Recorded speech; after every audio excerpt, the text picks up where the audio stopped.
Hi guys, welcome to this another video. आज इस video में हम बात करने वाले हैं सीजीपीए के बारे में। तो मुझसे काफ़ी स्टूडेंट्स ने सवाल पूछा है कि कितना सीजीपीए अच्छा होता है यूरोप के लिए, कितना सीजीपीए अच्छा होता है यूएस के लिए और अदर कंट्रीज़ हो गए जैसे ऑस्ट्रेलिया हुआ, साउथ कोरिया हो गया, है ना। और इसके अलावा सवाल ये उठता है कि क्या सीजीपीए इम्पोर्टेंट होता है अब्रॉड के वक्त जब अप्लाई करते हैं अब्रॉड में, तो उस एप्लीकेशन में सीजीपीए कितना रोल प्ले करता है। तो ये सब सवालों का जवाब इस वीडियो में मैं देने वाला हूँ।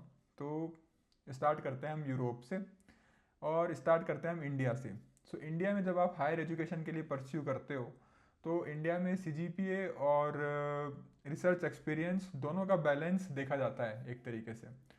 ऐसा नहीं है कि अगर आपका सीजीपीए बहुत टॉप मांग रहे हैं या फिर बहुत 9 अबव मांग रहे हैं, ऐसा नहीं है। पर एक डिसेंट सीजीपीए इंडिया में हमेशा एक्सपेक्टेड रहता है। पर इसके साथ साथ क्या ज़्यादा इंडिया में ध्यान दिया जाता है वो होता है research experience as well. Research experience मतलब कि आपने अपने बैचलर्स और मास्टर्स में कितनी इंटर्नशिप्स की हुई है, कितने प्रोजेक्ट्स किए हैं और वो प्रोजेक्ट्स कैसे हैं, है ना, कितना एक्सपोजर मिला है आपको रिसर्च का एंड ऑल। और इसमें मेन चीज़ ये है कि अगर इंडिया के हिसाब से मैं आपको कोई एक रेंज देना चाहूँ तो इंडिया में आपका अबव 7 होना चाहिए। अबव 7 होना इज़ इम्पॉर्टेंट। पर 7 से भी अगर आपका नीचे है तो फिर क्या है कि समस्या होगी थोड़ी सी, क्योंकि लोग फिर आप पे ट्रस्ट नहीं कर पाएंगे एप्लीकेशन पे, है ना। तो इसके अलावा अब हम आते हैं यूरोप पर। यूरोप का ऐसा है कि मैं खुद स्विट्ज़रलैंड में हूँ, तो यूरोप में ऐसा सीन होता है कि यूरोप में सीजीपीए से ज़्यादा इंपॉर्टेंस रखता है आपका रिलेवेंस, आपका रिसर्च फील्ड का रिलेवेंस।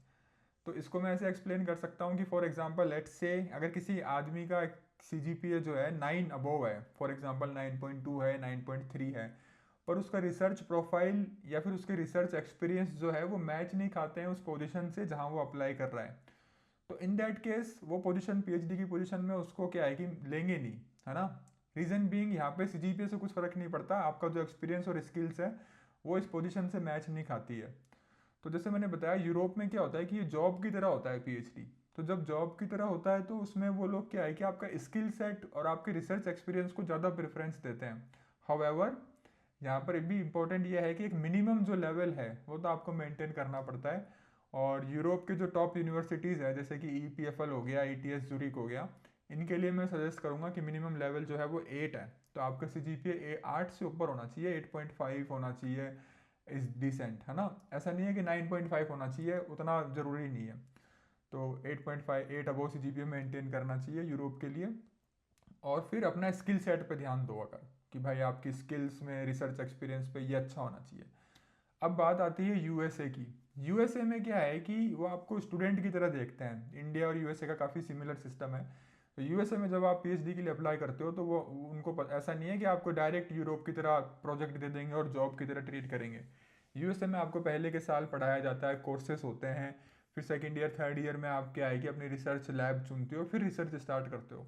तो जब इस तरीके से उनको कराना है तो वो जब आप अप्लाई करते हो ना तो आपका सीजीपीए देखते हैं, क्योंकि अब वो आपको पढ़ाने वाले हैं, सिखाने वाले हैं, तो वो ये देखते हैं कि आपका एकेडमिक इंटेलेक्ट कैसा है। तो एकेडमिक इंटेलेक्ट देखने का एक ही तरीका है, वो है सीजीपीए। तो जब आप यूएस में अप्लाई करते हो ना, तो जैसे यूएस की टॉप यूनिवर्सिटीज़ हो गई, एमआईटी, स्टैनफोर्ड वगैरह, तो यहाँ अगर आपका सीजीपीए आपको कॉम्पिटिटिव सीजीपीए चाहिए, तब एमआईटी में आपको कॉम्पिटिटिव सीजीपीए अगर देखोगे तो ऑटोमेटिकली अबव 9 हो जाता है। So for that reason USA की यूनिवर्सिटीज़ में क्या है कि आपको जाना है तो आपको काफ़ी अच्छा सीजीपीए मेंटेन करना पड़ता है, 9 अबव हो तो चांसेस ज़्यादा होते हैं। पर अगर मैं इस चीज़ का क्रक्स निकालूँ ना, तो क्रक्स हमेशा क्या होता है कि सीजीपीए और रिसर्च एक्सपीरियंस के बीच का बैलेंस होता है एक तरीके से। कि अगर किसी आदमी ने कोई फॉर एग्जांपल यूएसए में अप्लाई कर दिया, 9 अबव सीजीपीए है, पर कोई पेपर नहीं है, कोई रिसर्च पेपर पब्लिश नहीं किया, कोई इंटर्नशिप नहीं की हुई है अच्छी, है ना, तो उस केस में आपको वो लोग नहीं लेंगे यूएसए वाले भी। तो वही बात है कि इस चीज़ का बैलेंस आपके सीवी में नज़र आना चाहिए। तो मैंने लास्ट वीडियो अगर आप देखोगे तो मैंने उसमें सीवी में सेक्शन है रिसर्च एक्सपीरियंस और स्किल्स का, और फिर उसके बाद में एजुकेशन का, मतलब पहले एजुकेशन का, और ये 3 सेक्शंस है बेसिकली। तो इन 3 सेक्शन में क्या है कि आपका रिसर्च बैलेंस नज़र आना चाहिए, कि भाई आपका डिसेंट सीजीपीए हो 8 से ऊपर, और आपके सर्टेन रिसर्च एक्सपीरियंस भी हो जो कि मतलब जो आपकी एप्लीकेशन इवेल्युएट करने वाला इंसान है उसको भरोसा दिला सके कि भाई आप एक अच्छा रिसर्चर हो, और प्लस जिसमें एकेडमिक इंटेलेक्ट भी है और साथ साथ क्या है कि रिसर्च एक्सपोजर भी है। तो इस तरह की एप्लीकेशन जब आप फॉर्म करते हो तो फिर क्या है, आपकी प्रोबेबिलिटी इंक्रीज होती है in getting PhD in all the abroad universities.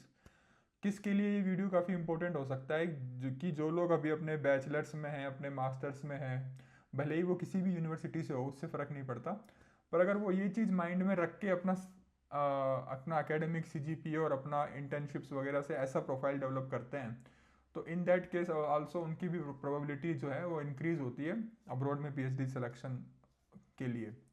आने वाले वीडियोस में हम ये देखेंगे कि आप किस तरीके से एप्लीकेशन बना सकते हो अपनी एक अच्छी CV, SOP एंड ऑल। तब तक के लिए आपके कोई भी डाउट्स, कमेंट्स और कोई भी क्वेरी हो तो feel free to write that in the comment section. And आप मुझसे कनेक्ट कर सकते हैं थ्रू इंस्टाग्राम, थ्रू ईमेल, और पर्सनल अगर आपको कुछ क्वेरीज पूछनी हो तो feel free to reach me out on these social media platforms as well. And take care so far. See you in the next video. Thank you.